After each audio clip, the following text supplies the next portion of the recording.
సంక్రాంతి వచ్చిందంటే చాలు పిల్లలు పెద్దలు అనే తేడా లేకుండా గాలిపటాలు ఎగరవేస్తూ తెగ కేరింతలు కొడుతుంటారు. అయితే అసలు సంక్రాంతి సమయంలో గాలిపటాలు ఎందుకు ఎగరవేస్తారు? గాలిపటం ఎగురవేయడం వెనుకున్న పరమార్థమేంటో తెలుసా?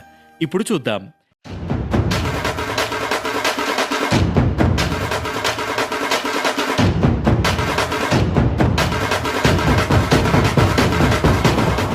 సంక్రాంతి సమయంలో గాలిపటాలు ఎగరవేయని వారు ఎవరూ ఉండరేమో. పల్లెలు పట్టణాలు అనే తేడా లేకుండా, చిన్న పెద్ద అనే భేదం లేకుండా రంగురంగుల పతంగులు ఎగరవేస్తూ తెగ సంబరపడిపోతుంటారు.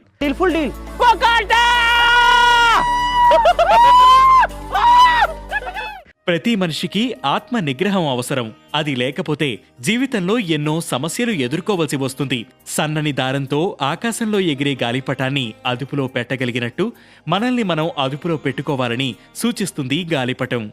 ఆ దారాన్ని బలం కొద్దీ లాగితే తెగిపోతుంది.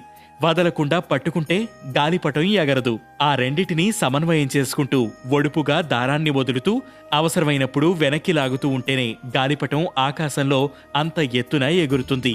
సరిగ్గా ఇదే సూత్రాన్ని జీవితానికి కూడా అన్వయించుకోవాలని చెప్పడమే గాలిపటం వెనుకున్న ఆధ్యాత్మిక తత్వం.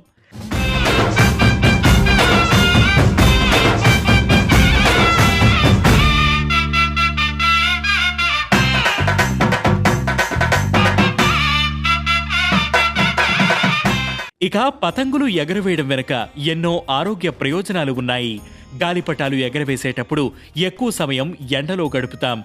ఆ సమయంలో సూర్యకిరణాలు మన శరీరంపై నేరుగా పడతాయి. దీంతో శారీరకంగా కొంత ఉత్తేజం పడుతుందని చెబుతుంటారు సనాతన వైద్యులు. ఇది గాలిపటం వెనుకున్న పరమార్థం. మరి మీలో ఎంతమంది ఈ సంక్రాంతికి గాలిపటాలు ఎగరవేస్తున్నారు? కామెంట్ చేయండి.